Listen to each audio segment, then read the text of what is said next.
સૌ વાલા મિત્રોને મારા જય સિયારામ। હું દુષ્યંત પાઠક શ્રી હનુમાનજી દાદાની અસીમ કૃપાથી આપની સેવામાં હાજર છું। તો વાલા મિત્રો, આજનો ઉપાય આ વિષયની અંદર તારીખ છે 1 મે 2026 ને વાર છે શુક્રવાર। વાલા મિત્રો, જો પંચાંગની વાત કરું તો વૈશાખ મહિનાના શુક્લ પક્ષનો અંતિમ દિવસ એટલે કે બુદ્ધ પૂર્ણિમાનો દિવસ છે। વાલા મિત્રો, સ્વાતિ નક્ષત્ર છે, સિદ્ધ યોગ છે, તુલા રાશિનો ચંદ્ર છે અને મેષ રાશિનો સૂર્ય છે।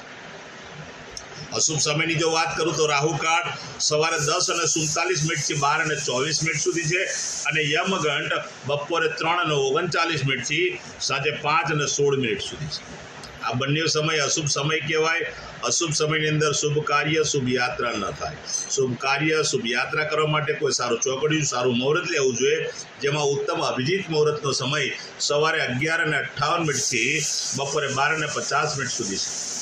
આ સમયની અંદર કોઈ પણ પ્રકારનું શુભ કાર્ય અથવા શુભ યાત્રાની શરૂઆત કરી શકો।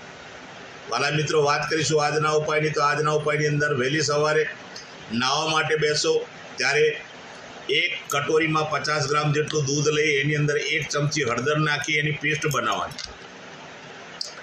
પેસ્ટ બનાવ્યા પછી તમે જ્યારે નાહવા બેસો શરીરને ભીનું કરી દેવાનું।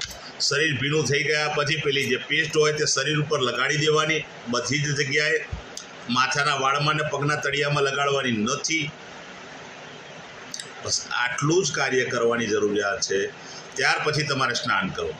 પેસ્ટ લાગી જાય એટલે ચોખ્ખા પાણીથી નાહવાનું છે, સ્નાન કરવાનું છે। સાબુ શેમ્પૂનો ઉપયોગ પણ તમે કરી શકો છો, નવું પાણી પણ તમે લઈ શકો છો।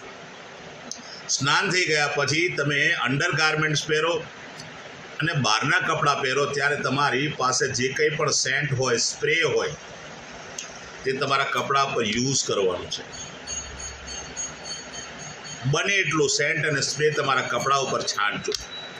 બીજી એક ખાસ વાત કહી દઉં કે જો તમારી પાસે દેશી અત્તર હોય તો જમણા હાથના અંગૂઠાની નીચે આ ગાદીનો જે ભાગ છે તેના પર દેશી અત્તર લગાડો અને આ રીતે ઘસો। 1-2 મિનિટ રબ કરવાનું દેશી અત્તર લગાડ્યા પછી। ત્યાર પછી સીધું સંધ્યાકાળે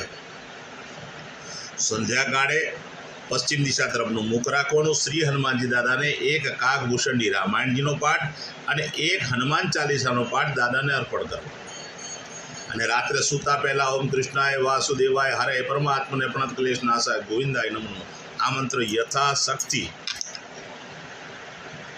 તમારે જપવાનું છે। આ તો આજનો ઉપાય।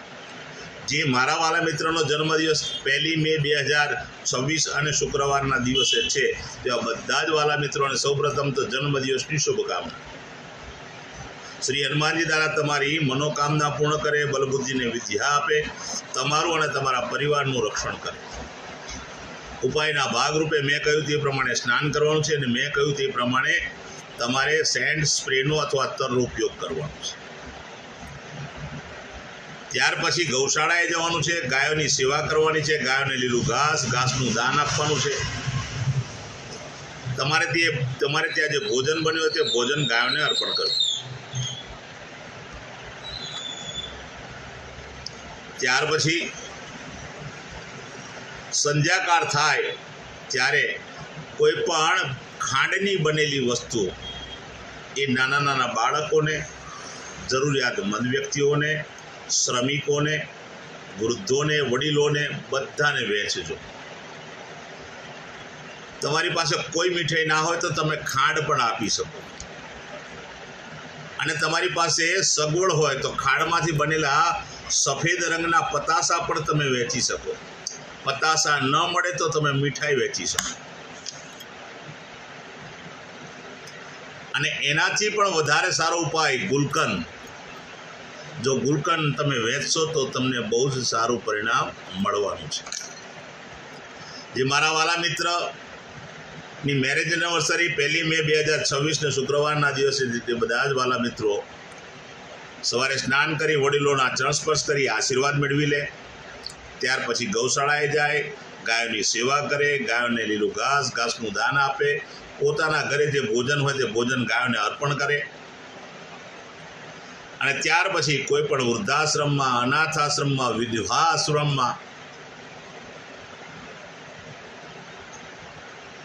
જરૂરિયાતમંદ વ્યક્તિઓને, શ્રમિકોને, દેવ મંદિરે અથવા બ્રાહ્મણને ચોખાનું દાન આપવાનું છે, ખાંડનું દાન આપવાનું છે, સાથે સાથે હળદરનું દાન આપવાનું છે અને શાકભાજીનું દાન આપવાનું છે.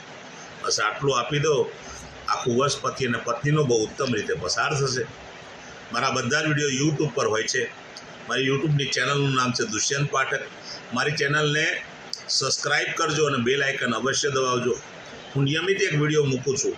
તમે બેલ આઇકન દબાવેલો હશે તો તમારા મોબાઈલ પર નોટિફિકેશન આવી જશે અને તમે મારા વિડીયોને તરત જ જોઈ શકશો.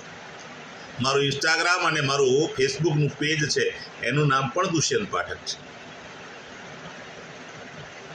મારા પેજને ફોલો કરજો, લાઈક કરજો અને પ્રાર્થના કરું છું મારા બધા વિડીયોને શેર કરજો. કોઈ જરૂરિયાતમંદ વ્યક્તિ સુધી આ વિડીયો પહોંચે, બસ એ જ મારી ઈચ્છા છે. હું નિયમિત એક વાત કહું છું કે મારા વિડીયો જોવાથી કે ઉપાય કરવાથી 24 કલાકમાં પરિણામ મળવાનું નથી. મારા વિડીયો નિયમિત જોવા પડશે, નિયમિત ઉપાય કરવા પડશે, તો જ તમારા જીવનમાંથી સંઘર્ષ ઓછો થઈ શકે. નવા વિડીયોમાં ફરીથી મળીશું. આપ સૌને મારા જય જય સિયારામ.